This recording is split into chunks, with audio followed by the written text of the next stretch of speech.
How's it going, everybody? It's Fatal, and today we're going home to Star Wars Battlefront 2. No, wait, no, not you. No, stop. I said Star Wars Battlefront 2.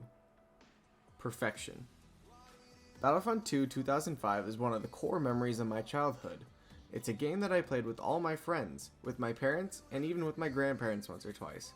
This game formed a lot of my love for video games, and I put a ridiculous amount of hours into it on both PS2 and Xbox.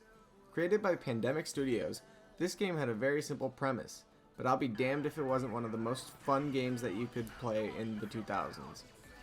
This game has spawned so many iconic voice lines that my friends and I quote back and forth to each other anytime we play anything Star Wars related. Here's a few that if you played the game, you've heard at least 1,000 times. Continue the forward assault! They're flanking us! Watch your flanks! Watch your sides! They're coming around! Come off! You've got a clear shot! Great shooting, trooper! Set him up and knock him down! Looks like you got this down! Yeah! Now you got it! Just like the simulation. Another thing that I really do love about this game is the fact that they put so much effort into the little details, which is very typical of older games, as it really feels like they were making a game to be released in peak condition, and it felt like the people making the game had a real love for the IP that they were working on. Little details like the droids not taking damage in the vacuum of space when everybody else does unless they have a spacesuit, stormtroopers making Han shot first memes, the voice actors for Obi-Wan and General Veers being actors from other shows and movies, and more. Now, as you can probably tell based on how I've been talking about the game this whole time, I am in love with it. Thus my nostalgia rating for the game is going to be a 9 out of 10. As a reminder, the nostalgia rating is how I would rate the game based on only my memories as a 5 to 10 year old little shit playing this game almost daily. My rating system goes by the following categories: graphics, sound design, music, story, and gameplay.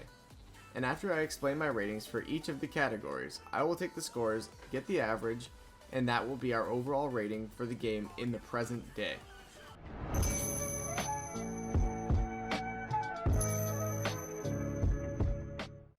As we get into the game, of course the graphics aren't going to hold up as well as we all may hope / remember. However, that isn't to say that they're terrible. I would argue that from a past standpoint, they weren't that bad. But as this is a modern day review, I'm gonna have to give it a little bit of a lower score just because it doesn't really keep up with modern day graphics. Shocker, I know. I'm going to give this game a rating of 4 out of 10, which is a respectable rating in my opinion, especially for a game developed in 2004 and released in 2005. So me giving the game that rating isn't me directly trying to insult your family's lineage or something if you don't agree with it. Just comment and we can talk about it.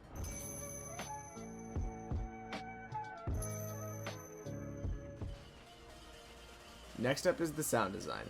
As I said before, there are a ton of iconic voice lines from this game, and if you played any of the vehicle sounds, even out of context around someone with enough playtime, they would be able to tell you exactly what it was. With that in mind, some of the sounds can get a little repetitive, especially the death and injury sounds.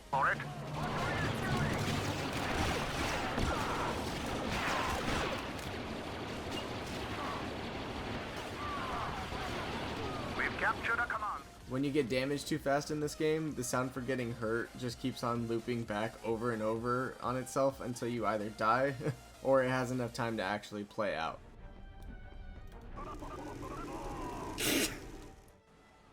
The announcers in this game do a very good job of keeping the Battlefront He said it! dynamic and exciting.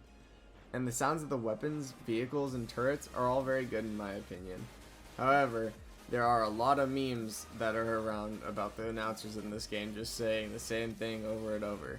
A command post has been lost, but not the battle. A command post is now under hostile control. A command post is under Republic control.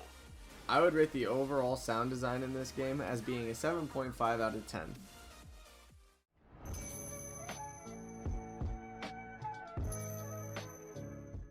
The music in this game, I don't really feel that I have to spend much time on. It's a Star Wars game. It has Star Wars music. Star Wars and music go together like a quiet room and being alone with your own thoughts. It just hits different. I don't feel that I have to explain why I give the music for this game a 9 out of 10. Because no matter what you do, no matter who you are, no matter how much you try, you know that you're gonna love Star Wars music no matter what.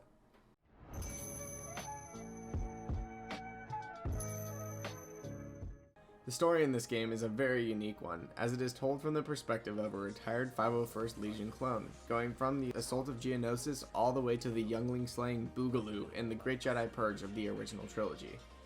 The story is told through a clone's audio journal of the events that happened through his career. In the waning months of the Clone Wars, the 501st faced missions critical to the agenda of Chancellor Palpatine. When we arrived at the bombed-out ruins of Megiddo, our Jedi commander believed we had been sent to take out a droid energy collector. What Ki-Adi-Mundi didn't know, however, was that our unit of the 501st was really after an experimental Megiddan power source that the Chancellor wanted for his super laser. Keeping Mundi in the dark wasn't easy. The Jedi had become increasingly wary of the Chancellor's doings, and were on the lookout for the slightest hint of treachery. Just like the rest of them, though, he never caught whiff of what was really going on until it was far too late. The success of the mission on Megiddo was something of a revelation for the men of the 501st. Suddenly, we realized that the Jedi could be fooled. And if they could be fooled, they could be killed. And it's super cool because you can just listen to him describe how he felt about his missions, his orders, and his comrades throughout the war. Once the audio journals are over, the story uses the same maps that you play in multiplayer or instant action, but in a new way. For example, when your Legion turns into the Empire, you're tasked with killing the Queen of Naboo, and the objectives are completely unique to that mission only. Same with the Hoth mission, where you are chasing the rebels and trying to wipe them out, only for them to escape on their vessels. And the Kamino mission, where the Empire comes back to fight against the new clones being used by Kaminoan rebels. I appreciate everything that they did in this game to tell the story of the movies through cutscenes and the gameplay, as well as giving you a perspective of what else was going on in the galaxy at the time that wasn't shown in the movies.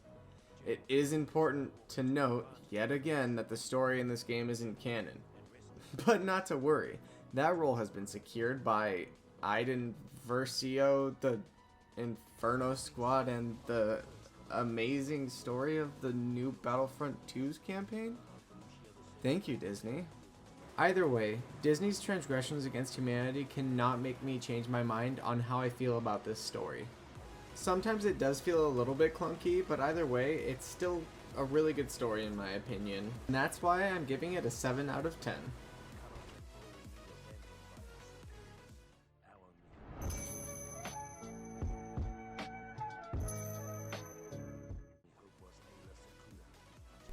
The last thing that I'm going to talk about is gameplay, and oh boy if this isn't where I'm going to get death threats.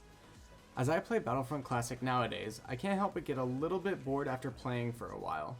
That isn't to say that for a game made in the time that it was, that it's bad or anything, it's just that it's an older game and at the end of the day, it has a very 2005 gameplay feel to it. I can play a few matches and have a lot of fun with my rose-tinted visor lens on. Mods do help with this issue if you are a PC player, as it keeps the game feeling a bit more fresh. At its core, this game is still so much fun to just sit down and bullshit with friends in.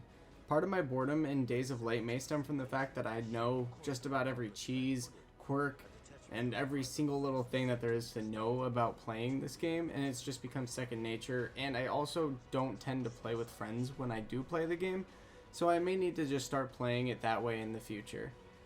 The game modes that are included in this game are aplenty, however, which is this game's saving grace. The big ones are Campaign, Galactic Conquest, and Instant Action. Inside of those, you have Space Battles, Capture the Flag, of both single and double flag varieties, Hero Battles, where you can fight the big names of the Star Wars franchise against each other, Hunt, where you get to play as Wampas, Jawas, Tusken Raiders, etc., and more. Galactic Conquest is a turn-based galaxy conquering game where both factions are attempting to take every planet in the galaxy. You start out with only your base assault infantry unit and must spend credits to buy more. You can also use your credits to buy bonuses for each match you play. When you meet an enemy fleet over any point on the map, you must fight a space battle, and when you get over an enemy planet, you fight a land battle. If you lose the match, you lose your fleet, and it spawns back over your home system, from which you must start over. This game mode is a lot of fun to play with friends because you can be on the same team or you can oppose each other. The only downside to this mode is the amount of time it takes to complete. Instant Action is basically a custom game browser because you can just choose whichever game modes and maps you'd like to play on and customize the rules of the game itself. There are also undisclosed elite weapons that you can earn for doing well with the weapon that you are using, and if you get it enough times, you can unlock it permanently and you just spawn in with it. There are so many cool ways to play in this game that it really does help keep the game alive a little bit. Either way, my score for the gameplay is going to sit at just above average at a cozy 7.5 out of 10.